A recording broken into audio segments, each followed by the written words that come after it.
이런, 늦겠다.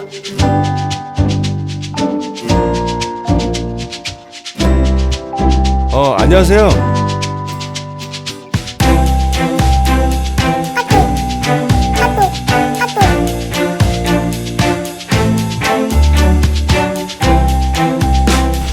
야, 너 뭐야 이거? 똑바로 못해 이거? 에?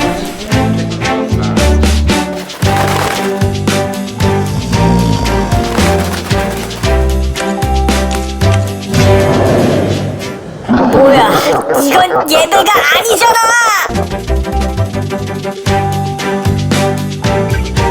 도와드릴게요.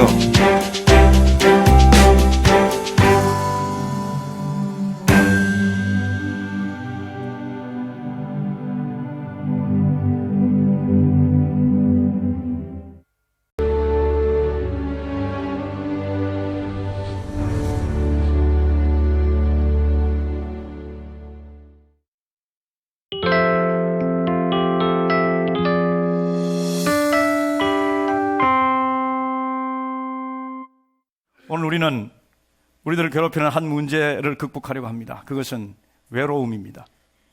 모든 사람들은 이 외로움에 고통을 당합니다.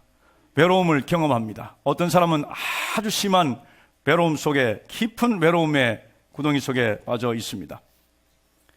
이 외로움은 굉장히 역사가 깊습니다. 하나님께서는 이 외로움을 우리가 경험하기를 원치 아니하신다는 것을 우리는 성경을 통해서 발견할 수가 있습니다.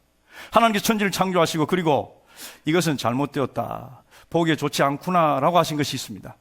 하나님께서 무엇인가, 이건 내 실수네 라고 말씀하신 것이 아니라 우리들에게 그런 과정을 거치면서 하나님께서는 우리의 무엇에 관심을 가지고 계신다는 것을 우리에게 보여주시기 위함입니다. 무엇을 하나님께서 최초로 보기에 좋지 않으셨다 하셨는가? 인간이 혼자 있는 것입니다. 인간이 외롭게 혼자 있는 것, 그것을 하나님께서는 좋게 보시지 않으신 것입니다. 오늘 이 시간 수없이 많은 사람들이 외로움 가운데 살아가고 있습니다. 바쁜 가운데 외로워하고 수없이 많은 사람들의 웃음소리 가운데 진정 고독을 느끼며 살아가는 것이 이 세상입니다. 우리는 이 외로움이 이 세상을 덮고 있다는 것은 더 이상 말씀드리지 않아도 우리는 너무너무 잘 아는 그런 내용입니다. 그렇다면 이 외로움의 원인이 무엇인가 하는 것을 먼저 한번 생각해 보려고 합니다. 사회심리학자들은 이 외로움의 원인을 몇 가지로 구분하고 있습니다. 그것은 먼저 환경적 요인이라는 것입니다. 이 외로움은 한순간에 우리에게 오는 그런 어떤 감정이 아니라 오랫동안 무엇인가 쌓이고 쌓여서 오는 감정인데, 어릴 때부터 자랐던 그 환경이 이 사람이 외로움을 느끼는 그런 고독한 그런 삶으로 이끄는데 굉장히 중요한 역할을 한다는 것입니다. 어릴 때 동료들의 압력 속에서 자랐거나, 그리고 결손 가정에서 자랐거나 했던 그런 것들이, 여러분 분명히 그런 가정에서 자랐다고 다 외롭고 고독한 것은 아닙니다. 그러나 그런 것들이 원인이 될 수 있다는 것, 그것이 학자들의 이야기입니다. 두 번째는 사회적 요인입니다. 이 시대의 사회적 요인, 이 사회의 어떤 분위기며 사람들이 어떻게 살아가는가 하는 그런 사회적 형태가 우리들 알고 외롭게 만듭니다. 이 시대는 매스컴이 발달하고, 그리고 과학기술이 발달함으로 말미암아 굉장히 많은 문화적 그리고 기술적 혜택을 우리가 누리고 있습니다. TV, 인터넷, 그리고 소셜 네트워크, 이런 상에서 우리는 그것을 가지고 있지 않으면 이 사회 구성원이라 할 수 없는 그런 사회 어떤 과학적이고 사회 문화적인 그런 이익들, 그런 유익들을 누리고 있습니다. 이것이 우리로 하여금 또 외롭게 만드는 그런 요인이라는 것입니다. 혼자 있어도 되는 거예요. 이제는 사람과 대화가 많이 없어지고 사라진 지가 오래납니다. 마주 앉아 있지만 손가락으로 대화를 합니다. 이렇게 외롭게 고립되고 혼자서 하루 종일 TV만, 혼자서 하루 종일 인터넷만 바라보고 있으니 이 사회적 요인이 사람들에게 외롭게 만든다는 것입니다. 또 한 가지는 상황적 요인입니다. 우리들의 삶에 무슨 일이 생기느냐 하는 것입니다. 내 삶에 사건이 생기고 가족이 헤어지게 되고, 그리고 실패하게 되고 관계가 끊어지게 되는 그런 사건들, 내 삶에 문제가 생기고 질병이 찾아오고 하는 그런 상황적 요인이 우리로 하여금 외로움에 빠지게 한다는 그런 연구입니다. 그리고 이 모든 것들을 다 합하여 더 심화시키고 발전시키는 것이 있는데, 이 외로움을 극복하기 위해 사람들은 잘못된 방법을 선택하기에 더 외로움에 빠진다는 것인데, 어떤 사람이 외로움을 극복하기 위해서 술을 마시고, 어떤 사람은 약의 도움을 받아 마약을 하고, 또 어떤 사람은 취미생활을 하면서 거기에 점점 빠져들어가므로 이 외로움은 점점 더 깊어지고, 결국은 자기가 통제할 수 없는 그런 상황이 와서 스스로 목숨을 끊는 데까지 가는 것, 그것이 이 세상의 외로움의 형태입니다. 그런데 하나님께서는 오늘 이 외로움을 극복할 수 있다고 말씀하십니다. 믿으시면 아멘 합시다. 하나님께서 최초 인간에게 외로움을 극복하게 하신 그 하나님께서 오늘 이 시대 외로워하는 사람들을 하나님께서 그 외로움에서 벗어날 수 있도록 하나님께서 우리들에게 오늘 메시지를 주고 계시는 것입니다. 외로움을 극복하기 위해서 외로움의 근원이 무엇인지를 우리는 살펴보았습니다. 그리고 그 외로움의 이유들을 하나씩 점점 해결을 위해서 파고 들어가고 보니까 하나로 집결되는데, 오직 한 원인으로 집결되는데, 한 원인으로 모이는데, 그것이 영적 외로움입니다. Spiritual loneliness. 영적 외로움은 어디에서 오는가? 하나님과 단절된 관계에서, 하나님과의 관계가 단절된 데서 오는 영적 외로움에서 우리들은 파생된 이 모든 외로움들을 다 경험하고 살아가는 것입니다. 하나님께서 우리를 창조하실 때 하나님이 아니면 채울 수 없는 공간을 우리들 속에 주셨습니다. 영적 진공 상태를 하나님께 주셨어요. 하나님만이 채울 수 있는, 왜냐하면 하나님의 창조물이시기에, 하나님의 형상을 본받아 하나님께서 만드신 창조물이시기에 하나님만이 채울 수 있는 그런 영적 공간이 우리에게 있는데, 사람들은 그것을 세상에 있는 것으로 채우려고 하고 세상에 있는 것을 그것을 만족하려고 하니 점점점 더 깊은 외로움 속으로 빠져들어가는 것입니다. 하나님의 사람들은 이 하나님께서 우리들에게 만들어 주신 이 하나님의 공간들, 하나님께서만 채울 수 있는 이 영적 진공 상태에 있는 이 공간들을 하나님께서 오늘 채우기를 원하시고, 그리고 하나님을 바라보며 하나님을 노래했던 그 수없이 많은 사람들은 하나님께서 우리에게 오셔서 그 모든 것을 채워주시기를 노래하며 예언하며 지금까지 왔다는 사실이었습니다. 하나님께서 선지자들을 보내서 하나님을 갈망하며 하나님께서 오시기를 예언하고 소망하며 노래하며 기도했던 것, 그것이 성경에 기록되어 있는 것입니다. 그 중에 하나가 이사야서입니다. 이사야 7장 14절에 메시아가 오실 것, 하나님께서 이 땅에 오실 것을 소망하면서 이렇게 노래한 것을 우리는 너무너무 잘 알고 있습니다. 우리가 읽었습니다. 그러므로 주께서 친히 징조를 너에게 주실 것이라. 보라, 처녀가 잉태하여 아들을 낳을 것이요 그 이름을 임마누엘이라 하리라. 그리고 똑같은 말씀이 마태복음에 기록되어 있습니다. 그때로부터 700년이 흐른 어느 날 요셉에게 천사가 말을 해준 것입니다. 아들을 낳으리니 이름을 예수라 하라. 이는 그가 자기 백성을 그들의 죄에서 구원할 자이심이라. 이렇게 한 것은 선지자로 하신 말씀을 이루려 함이라 말씀하시고, 그 선지자 이사야 선지자의 말을 그대로 인용하고 있습니다. 보라, 처녀가 잉태하여 아들을 낳을 것이요 그의 이름을 임마누엘이라 하리라 하셨으니 이를 번역한 즉 하나님이 우리와 함께 계시다 함이라. 하나님께서 우리를 외롭게 그냥 내버려 두시지 않는다는 사실이에요. 최초의 외로움을 하나님께서 고쳐주신 그 하나님께서 이 시간에도 외롭게 우리를 혼자 내버려 두지 아니하시고, 하나님께서 우리에게 오셔서 우리의 외로움을 극복하게 하시고 우리의 외로움을 넘어서게 하신다는 사실입니다.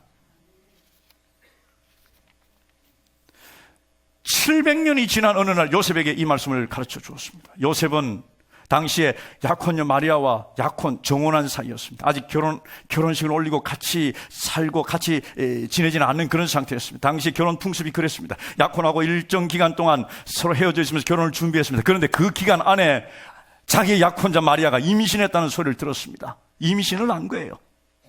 도대체 이게 무슨 일입니까? 그래서 마리아를 사랑한 나머지 그 마리아가 사회적 지탄받는 것을 면하게 하기 위해서 슬그머니 이혼하려고 했습니다. 슬그머니 관계를 정리하려고 했습니다. 그런데 그때 천사가 나타나서 한 말이 바로 오늘 우리가 읽었던 이 말씀이에요. 그가 잉태한 아기는 사람의 아기가 아니라 하나님의 아들이다 라고 말씀하신 거예요. 성령으로 잉태한 것이다 라고 말씀하셨습니다. 그리고 아기가 나거든 그 아기 이름을 예수라 하라. 그 뜻은 그 예수가 온 인류를 구원할 자임이라 이렇게 말씀하시고 임마누엘이라는 이름을 주셨습니다. 하나님께서 우리와 함께 하신다는 뜻입니다. 예수 그리스도께서는 많은 이름을 가지고 계십니다. 그 중에 임마누엘보다 더 중요한 이름은 없다고 믿습니다. 왜냐하면 임마누엘이야말로 예수님의 정체성과 예수님께서 왜 이 땅에 오셨는지를 너무너무 명확하게 잘 알려주고 가르쳐주는 그런 이름이기 때문입니다. 지금 구유에 놓인 작은 이 남자 아기, 이 아기가 누구인가 하는 것을 우리에게 보여주고 있고 가르쳐주고 있는 것입니다. 그것이 누구냐? 이 땅에 내려온 하나님이라는 사실이에요. 성경 한번 읽겠습니다. 요한복음 1장 14절 말씀입니다. 하나님께서 이 땅에 육신의 몸을 입으시고 성육신을 하셨다는 그 사실 같이 읽겠습니다. 시작.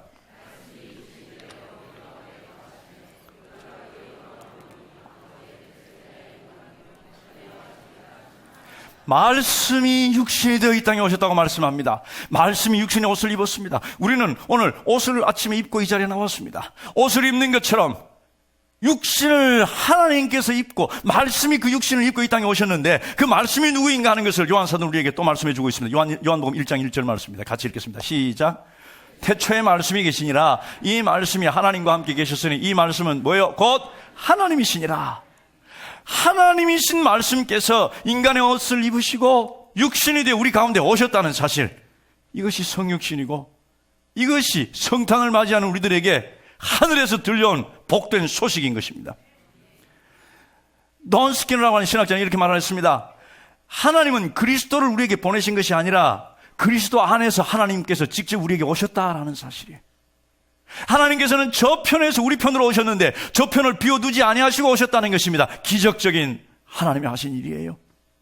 존 웨슬리는 그의 임종시에 1791년 임종의 자리에서 오랜 잠에서 깨어서 소리를 지르고 그리고 운명했는데 그 소리가 최고 중에 최고는 하나님께서 우리와 함께 계시는 것이다, 이렇게 소리쳤습니다. 여러분들의 삶의 최고는 돈을 많이 버는 것, 내가 성공하는 것, 내 앞길에 모든 일이 형통하는 것, 그것이 아니라, 내가 건강한 것이 아니라 하나님께서 나와 함께 하시는 것, 그것이 여러분들의 인생의 최고가 되기를 주님의 이름으로 축복합니다. 오늘 이 설교는 임마누엘의 초점이 있습니다. 하나님께서 우리와 함께 하신다, 하나님께서 나와 함께 하신다는 그 사실을 세 부분으로 나누어서 살펴보려고 합니다. 첫째는 하나님께서 나와 함께 하시는데 그 하나님은 아들로 오셨다는 것입니다. 지금 이 아기가 누구인가? 구유에 누인 그 아기. 오늘 우리 시온 찬양에도 정말 아름다운 우리 주님을 찬양하는 찬양을 했습니다. 구유에 누인 그 아기가 누구인가? 하나님이시라는 것입니다.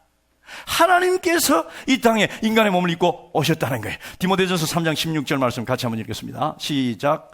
크도다 경건의 비밀이요 그렇지 않다 하는 이 없도다. 그는 육신으로 나타난 바 되셨고, 거기까지 합시다. 그는 육신으로 나타난 바 되셨다고.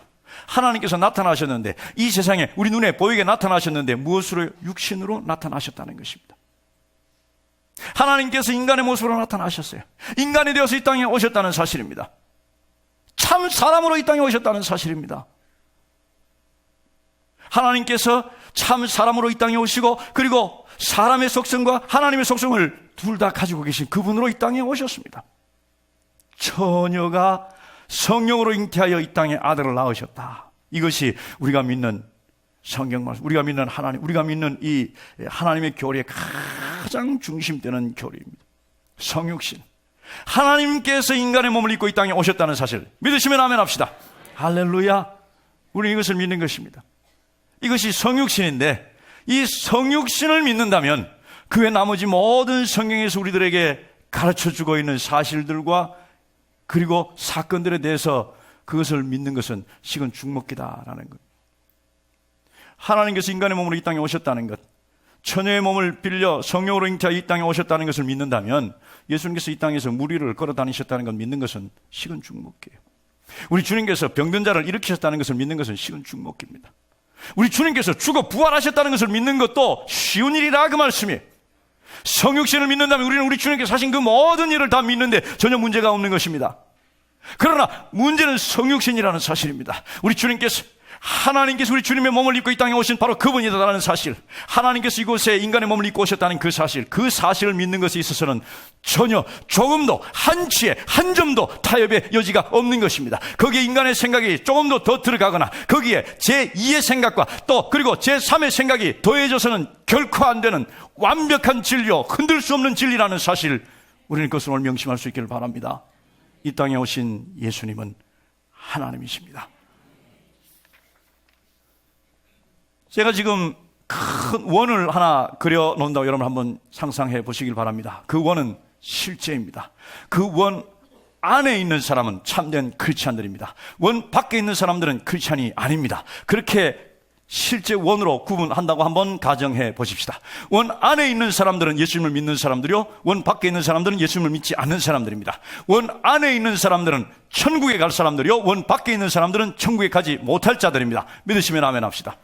여러분, 이것은 너무나 분명한 실제이기 때문에 상상이나 관념이나 어떤 개념이나 어떤 가르침이 아니라 실제 존재하는 그런 구분이기 때문에 우리는 분명히 이것에 대한 확신을 가져야 합니다. 자, 그렇다면 그 원 안에 있어야 하는데 그 원 안에 있기 위해서는 무엇을 해야 하는가? 믿어야 한다는 것입니다. 그 원 안에 있기 위해서는 믿어야 하는데 무엇을 믿어야 하는가? 성경에 있는 예수님께서 하신 일들을 믿어야 한다. 맞습니다. 그러나 예수님께서 하나님께서 인간의 몸을 입고 이 땅에 오신 바로 하나님이라는 그 사실을 믿지 못한다면 우리는 그 원 안으로 들어갈 수가 없다는 사실이에요.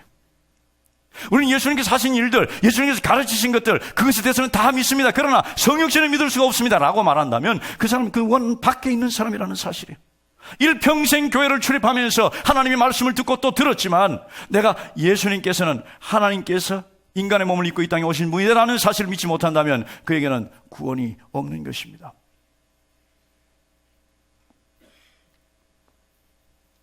모든 사람이 다 성육신을 믿는 것이 아닌 것을 우리는 너무나 잘 알고 있습니다. 심지어 교회 안에서도 성육신을 믿지 않고 있습니다. 제가 그것을 몰라서 여러분들에게 이렇게 큰 소리로 강조하는 것이 아닙니다. 세상 사람들은 우리들에게 그것 때문에 우리들을 싫어하고 그것 때문에 우리들에게 도전하는 것입니다. 어째 너희들은 니네만 천국 간다고 주장하느냐라고 말하는 거예요. 그런데 엄밀한 말해서 우리가 주장하는 게 아니에요. 성경이 주장하는 겁니다.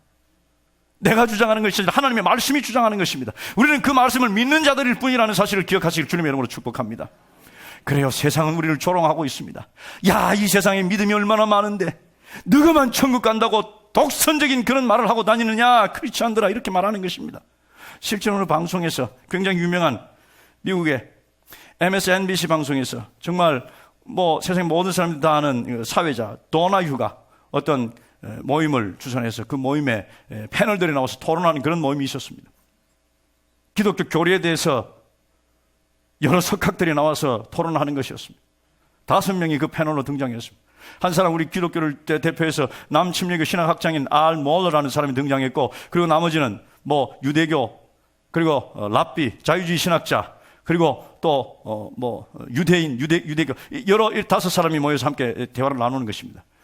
그 사회자는 이렇게 시작합니다. 천국에 가는 고속도로가 오직 크리스찬들에게만 열려 있는가? 어떤 사람들은 예수 믿는 사람만 12진주문 저편으로 간다고 말하는데, 그렇다면 유대교, 이슬람, 다른 모든 종교를 믿는 믿음을 가진 사람은 어떻게 되는가? 이렇게 질문을 던지고 이제 토론을 하는 것입니다.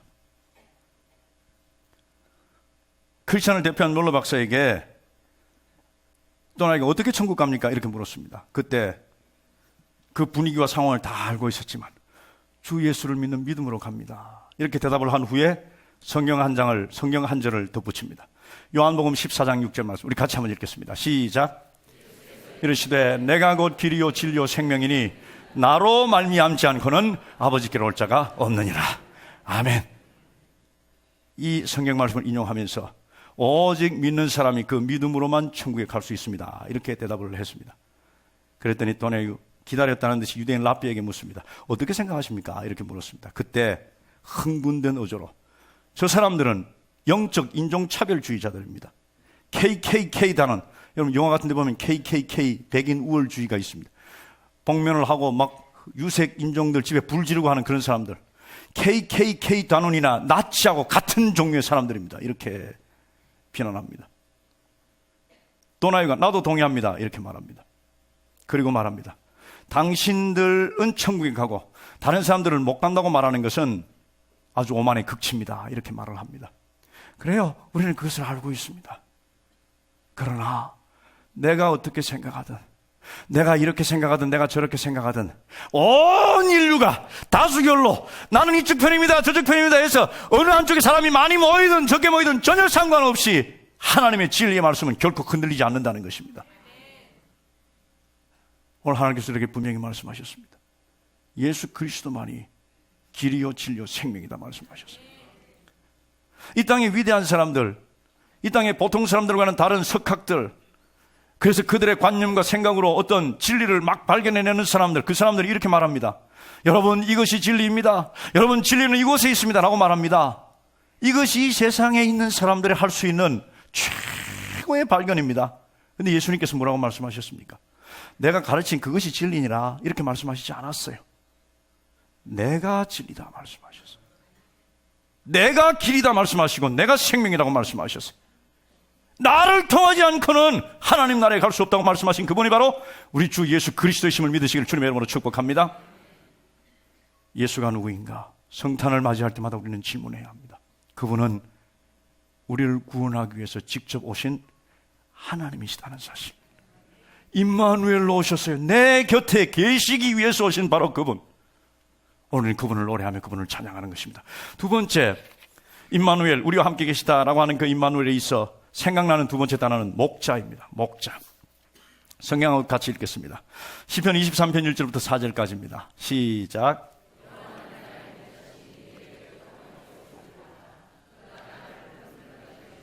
쉴만한 물가로 인도하시는도다. 내 영혼을 소생시키시고 자기 이름을 위하여 의의 길로 인도하시는도다. 내가 사망의 음침한 골짜기로 다닐지라도 해를 두려워하지 않을 것은 주께서 나와 함께 하심이라. 주의 지팡이와 막대기가 나를 안위하시나이다. 자, 우리는 예수 그리스도께서 이 땅에 오셔서 우리를 구원하심으로 우리는 천국 가는 천국 백성이 되었습니다. 그것은 이제 우리가 죽고 난 다음에 천국 가는 그 보장된 우리들의 미래입니다. 그러나 이 땅에 있는 동안에 정말 고통스럽고 아프고 절망의 골짜기를 지나갈 때 우리는 그냥 지나가야 하는가? 우리 주님께서 우리를 구원하시기는 구원하셨지만 이 땅에 살아가는 우리들의 고통과 외로움을 우리 주님께서는 어떻게 좀 해주시지 않는가 하는 그런 문제에 대한 해답이 오늘 바로 이 본문의 말씀입니다. 사람들은 이 바쁜 세상, 정말 빠른 정보가 왔다 갔다 하는 이 세상 속에 외로움과 고독을 느끼고 있습니다. 이 시대에 많은 사람들이 이 공간에 네트워크 상에서 연결되어 있습니다. 여러분 트위터나 하여간 카톡이나 거기에 수백 명씩 다 연결되어 있을 것입니다. 그런데 이 시대처럼 외로운 시대가 없는 거예요. 사람 얼굴 한번 볼 수 없고 식사 한번 할 수 없는, 정말 내 마음 탁 털어놓고 말할 수 없는 그런 시대가 이 시대인데, 정말 그 많은 웃음 가운데 고독과 아픔과 절망과 그리고 괴로움이 있고, 한번 깨진 관계가 다시 결합되기 위해서는 마치 전쟁처럼 힘들고, 사람들은 술을 마시고 흔쾌히 막 노래하고 하지만 그것들은 기뻐서 마시는 것이 아니라 외로움을 잊기 위해서, 절망과 아픔을 잊기 위해서 사람들은 술을 마시면서 점점 더 그 속으로 빠져들어가는 이러한 시대에 우리가 기억해야 할 것이 있습니다. 임마누엘로 오신, 이 땅에 우리의 구세주로 오신 임마누엘로 오신 그 주님께서 나와 함께 하신다는 사실입니다. 나와 함께 계신다는 사실입니다. 내가 외로운 것을 원치 아니하신다는 사실이에요. 믿으시면 아멘 합시다. 우리 주님께서는 나의 모든 것을 다 알고 계십니다. 나에 대해서 내 아내가 모른다 할지라도, 내 남편이 모른다 할지라도 우리 주님께서는 알고 계신다는 사실이에요. 나의 두려움이 무엇인지, 내 속에 있는 아픔이 무엇인지 우리 주님께서 다 알고 계신다는 사실입니다. 왜냐하면 우리 주님께서 우리와 함께 계시는 분이시기 때문입니다. 오늘 여러분들의 골짜기가 무엇입니까? 오늘 시편 기자 다윗은 내가 사망의 골짜기를 지나간다 할지라도, 사망의 캄캄한 그 그림자와 같은 그 골짜기를 지나간다 할지라도 이렇게 표현하고 있습니다. 오늘 여러분들이 지나가는 골짜기가 무엇입니까? 절망의 골짜기입니까? 육신의 질병으로 인해서 정말 두려움의 골짜기입니까? 재정적으로 너무너무 어려워서 재정적인 어려움의 골짜기를 지나가고 있습니까? 실직하셨습니까? 그래서 그것 때문에 괴로운 골짜기를 지나가고 있습니까? 약속이 깨지고 관계가 망가졌습니까? 그래서 그런 골짜기를 지나가고 있습니까? 자녀들이 문제가 있습니까? 자녀들의 삶에 아픔이 있습니까? 그래서 찢어질 것 같은 마음을 가지고 그 골짜기를 지나가고 있습니까? 순뿌리의 골짜기, 유혹의 골짜기. 오늘 그 어떤 골짜기를 지나간다 할지라도 주님께서는 여러분들과 함께 계신다는 사실을 믿으십시오. 여러분들의 그 아픔을 다 알고 계신다는 사실을 믿으십시오. 결코 저와 여러분들은 우리 주님께로부터 잊혀지거나 잃어버려지지 않는다는 사실을 기억하시길 주님의 이름으로 축복합니다. 설교자요 그리고 저술가인 소망의 닻이라는 참 좋은 책을 쓴 목사님의 책을 읽다가 자기의 친구 이야기를 하는 그 내용을 제가 읽었습니다. 신학교에서 같이 가르친 사람, 달라스 신학교 교수였던 KT라고 하는 사람. 이 사람이 젊은 나이에 암이 걸렸습니다. 뇌암이었습니다. 증상은 점점 좋아져야 하는데 좋아진 것이 아니라 점점 나빠졌고, 암이 다른데 전이가 되었고, 그리고 의사의 진단으로는 이제 얼마 살지 못한다는 그런 진단을 받았습니다. 그에게는 아내가 있었고, 그리고 아직 고등학교에 다니는 둘째 딸이 있었습니다. 너무너무 힘든 과정을 지나가지만 그는 웃음을 잃지 않았고, 그리고 믿음을 잃지 않았습니다. 이 교수가, 이 책의 저자가 그 교수에게 질문을 합니다. 너무너무 가까운 사이니까 이런 질문을 할 수가 있었을 것입니다. 그가 자기 주위에서 크리스찬이라고 하면서 주의 종이라고 하면서 정말 힘들고 어려운 이런 일이 있을 때 우리 주님을 떠나는 사람들을 너무 많이 보았기 때문에 정말 그가 무슨 힘으로 이렇게 그 믿음에 견고히 서 있는지가 궁금해서 이런 질문을 합니다. 나는 교수님께서 아직도 왜 크리스찬인지 알고 싶습니다. 왜 아직도 믿음에 그렇게 서 있는지 알고 싶습니다. 의사가 당신은 그 세상을 떠날 거라고 말했습니다. 하나님의 기적이 없다면 당신은 아내와 두 딸과 헤어져야 할 것입니다. 당신 딸의 고등학교 졸업식도 못 볼 것입니다. 결혼하는 것도 볼 수 없고 손자 손녀를 안을 수도 없을 것입니다. 정확하게 이렇게는 표현하지 않았지만 그런 뜻으로 질문을 했습니다. 그때 그는 이렇게 답을 했습니다. 저는 오래전에 제 마음을 정했습니다. 하나님이 누구이신가 하는 것에 대한 확실한 내 마음의 결정에 내 마음을 고정했습니다. 나는 하나님의 주권을 신뢰하는 법을 배웠습니다. 하나님께서 한 번도 나에게 신실하지 않은 적이 없음을 나는 깨달았습니다.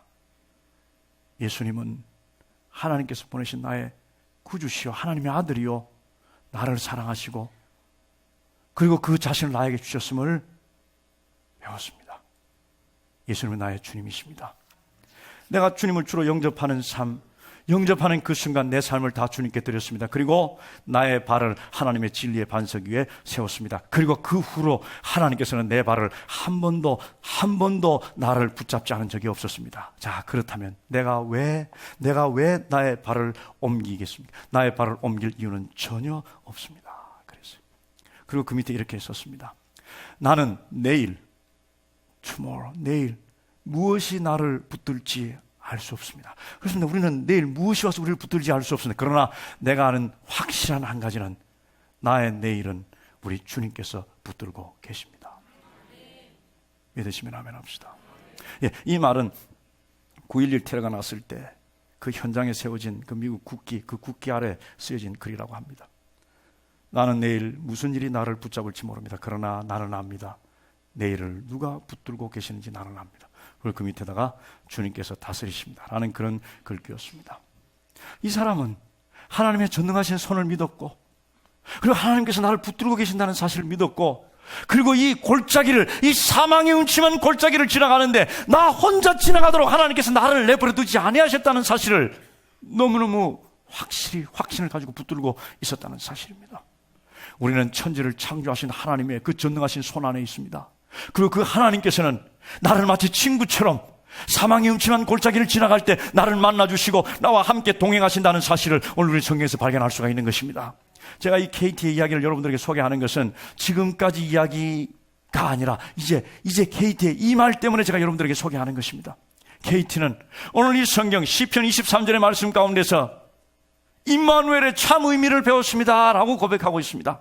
시편 23편은 하나님에 대한 부름의 그 하나님이라고 하는 그 하나님을 부르는 칭호가, 하나님을 부르는 그 대명사가 바뀌고 있다는 것을 발견했다는 것입니다. 그렇습니다. 시편 23편 1절부터 보니까 여호와는 나의 목자시니 내게 부족함이 없으리로다 이렇게 말한 후에 그가 나를 푸른 풀밭에 누이시며 그랬습니다. He라는 단어를 씁니다. 그가 나를 쉴 만한 물가로 인도하시는도다. 그라는 단어를 쓰고 있습니다. 3인칭 단어를 쓰고 있는 것입니다. 그가 내 영혼을 소생시키시고 자기 이름을 위하여 의의 길로 인도하시는도다 했습니다. 그러나 4절 말씀에 들어오면서 내가 사망의 음침한 골짜기로 다닐지라도 해를 두려워하지 않을 것은 주께서라는 그 단어를 쓰면서 He가 아니라 You라는 단어를 쓰고 있다는 사실입니다. 천지를 창조하시고 천지를 주관하시는 바로 그분께서 나를 인도하시지만 내가 사망의 음침한 골짜기를 지나갈 때 그때는 그곳에서 나를 인도하신 것이 아니라 내 곁에 오셔서 이제 나와만 만나시고 나와만 함께 하시고 나와 친밀한 관계를 유지하시는 바로 그분으로 묘사하고 있는 이 시편 23편에 있어 유라는 단어를 주신 하나님 너무너무 감사합니다 이렇게 고백하고 있는 것입니다. 그렇습니다. 여러분들이 사망의 음침한 골짜기를 지나갈 때 하나님께서는 멀리 인간을 통치하시는 그 자리에 계시는 것이 아니라 여러분들 곁에 오셔서 나와 당신 두 사람만의 관계를 하나님께서 유지하고 계신다는 사실이에요. 하나님께서는 이 땅에 다른 아무것도 없이 여러분들만 생각하시는, 여러분들과 하나님 사이의 긴밀한 관계와 여러분들과 하나님 사이의 그 긴밀한 교통과 긴밀한 교제를 하나님께서 나누기를 원하시고 그렇게 하신다는 사실을 오늘 우리는 성경 가운데서 발견할 수 있는 것입니다. 우리 하나님께 감사의 영광의 말씀을 해드립시다. 하나님께서 여러분들이 사망의 음침한 골짜기를 지나갈 때, 힘든 상황이, 절망의 상황을 지나갈 때 하나님께서는 멀리 계시면서 3인칭으로 우리를 돌보시는 것이 아니라 2인칭으로 우리 곁에 계시면서 나와 하나님 사이의 관계만 하나님께서 만들어 가신다는 것을 명심하시고 기억하시기를 주님의 이름으로 축복합니다. 그래서 우리는 두려워할 것이 없는 것입니다. 그래서 우리는 요단강 건너 그 천국에 들어가는 그 길까지라도 우리는 두려워할 필요가 없는 것입니다. 왜냐하면 그 길을 혼자 가지 않을 것이기 때문입니다. 찬송은 이렇게 말합니다. 내가 요단강 건너가며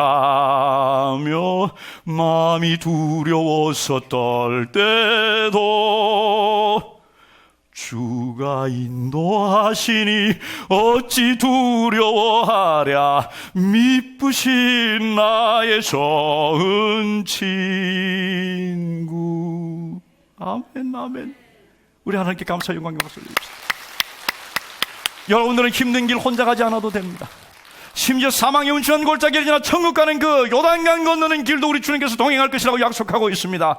그래서 우리는 외롭지 않는 것입니다. 이것을 깨달은 자는 외로움을 극복할 수가 있는 것입니다. 세 번째, 임마누엘은 우리를 구원하시는 구원자라는 뜻입니다. 구원자라는 단어입니다. 우리의 구세주예요.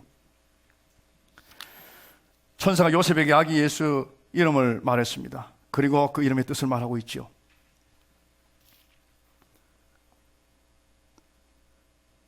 아들을 낳으리니 그 이름을 예수라 하라. 이는 그가 자기 백성을 그들의 죄에서 구원할 자이심이라 하니라. 우리 같이 한번 읽겠습니다. 너무 중요한 말씀이기에 같이 읽습니다. 시작. 아들을 낳으리니 이름을 예수라 하라. 이는 그가 자기 백성을 그들의 죄에서 구원할 자이심이라 하니라. 요셉에게 말한 그 천사가 목자들에게도 이렇게 말을 했습니다. 누가복음 2장 11절 말씀입니다. 같이 읽겠습니다. 시작. 오늘 다윗의 동네에 너희를 위하여 구주가 나셨으니 곧 그리스도 주시니라. Savior. 구세주라는 것입니다. 우리를 구원하실 분이라는 것입니다. 여러분, 외로움의 한가운데, 외로움의 구덩이 속에 빠져있는 우리는 그 외로움의 원인인 죄 때문에, 그래서 그 외로움의 구덩이에 빠져있는 우리들에게 정말 필요한 것은 외로움을 달래주는 그런 어떤 수단이 아니라 우리를 그 죄에서 구원해야 할 그 수단이 우리에게 필요하다는 사실을 우리는 깨달아야 합니다. 오늘 임마누엘, 하나님께서 우리와 함께 하신다는 그 임마누엘의 뜻, 예수님께서 우리를 구원하셨다는 구원자라는 사실, 예수님께서 우리를 구원하신 구원자라는 그 사실이 예수님께서 왜 이 땅에 오셨는가, 예수님께서 왜 죽으셨는가, 예수님께서 왜 부활하셨는가 하는 것에 대한 해답이요, 답입니다. 우리가 이 땅에 정말 외롭지만 하나님께서 인간의 몸을 입고 이 땅에 오셔서 우리가 사망의 음침한 골짜기를 지나갈 때 우리와 함께 하신다 하지만, 그것까지만 하신다면, 이 땅에서 위로받고 이 땅에서 우리 주님과 동행한다 하지만 그것까지라고 한다면 영혼의 문제를 어떻게 해결할 수가 있겠습니까? 오늘 주님께서는 우리의 죄를 용서하시고 우리들에게 영생을 주시고 영원토록 하나님과 함께 살 수 있도록 우리를 구원하시려고 이 땅에 오셨다는 사실이에요. 이것이 성탄절마다 우리가 다시 한번 생각하고 생각해야 하는 하나님께서 우리에게 주신 복입니다. 누가복음 19장 10절 말씀 같이 한번 읽겠습니다. 예수님께서 자신이 무엇을 위해서 이 땅에 오셨는지를 말씀하고 있습니다. 시작. 인자가 온 것은 잃어버린 자를 찾아 구원하려 함이니라. 이 땅에 교육이 필요했다면 하나님께서는 선생들을 보냈을 것입니다. 교사들을 보냈을 것입니다. 이 땅에 필요한 것이 다른 것이었으면 하나님께서는 다른 수단을 우리에게 보냈을 것입니다. 그러나 우리에게 정말 필요한 것이 구원이기에, 우리들에게 정말 필요한 것이 용서이기에, 우리들에게 정말 필요한 것은 우리의 죄를 용서함 받고 구원 얻고 영생을 얻는 것이기에 하나님께서는 예수 그리스도를 이 땅에 보내셔서 우리를 대신하여 십자가에 달려 죽게 하신 것입니다. 이 땅에 죽기 위해서 온 분은, 이 땅에 죽을 목적으로 온 그 존재는 예수님밖에 없다는 사실이에요. 그 누구도 죽음을 선택할 수는 없습니다. 이렇게 말하는 어떤 사람, 자살하는 사람은 죽음을 선택하지 않았습니까? 라고 말합니다. 그러나 자살할 사람이 죽음을 선택한 것은 죽음을 선택한 것이 아니라 죽음의 시간을 선택한 것입니다. 우리는 죽게 되어 있습니다. 이렇게 살든 저렇게 살든 죽게 되어 있습니다. 그러나 죽지 않아도 되는 그분, 오직 이 땅에 죽기 위해서 오신 분, 그분은 예수 그리스도밖에 없는 것입니다. 그분이 죽기 위해서 오신 그 목적은 우리들을 구원하시기 위함입니다. 믿으시면 아멘 합시다. 이것이 우리 주님께서 이 땅에 오신 이유요, 오늘 본문이 우리들에게 말씀하고 있는 임마누엘의 의미라는 사실을 기억하십시오. 결론 말씀드립니다. 이 땅에 수없이 많은 외로움을 겪고 있는 사람들이 있습니다. 오늘 여러분들이 외로움을 겪고 있다면, 때로는 사망의 음침한 골짜기를 지나가는 것 같은 그런 아픔과 절망 속에 있다면 오늘 이 말씀이 여러분들에게 큰 힘이 되기를 주님의 이름으로 축복합니다. 외로움에 대한 하나님의 응답, 외로움에 대한 하나님의 대답, 외로움에 대한 하나님의 대책 무엇인가? 외로움에 대한 하나님의 대책은 공부를 하는 것이 아닙니다. 책을 많이 읽는 것이 아닙니다. 설교를 많이 듣는 것이 아닙니다. 더 나은 직업을 가지는 것이 아닙니다. 친구를 더 많이 만나는 것이 아닙니다. 친구를 더 많이 만드는 것이 아닙니다. 돈을 더 많이 버는 것이 아닙니다. 영화를 더 많이 보는 것이 아닙니다. 자연의 아름다움을 더 많이 돌아다니면서 보는 것이 아닙니다. 오직 외로움에 대한 하나님의 응답은 예수 그리스도인 것입니다. 예수 그리스도만이 궁극적인 우리들에게 해답이요, 특별히 외로움에 대한 하나님의 대안이라는 사실입니다.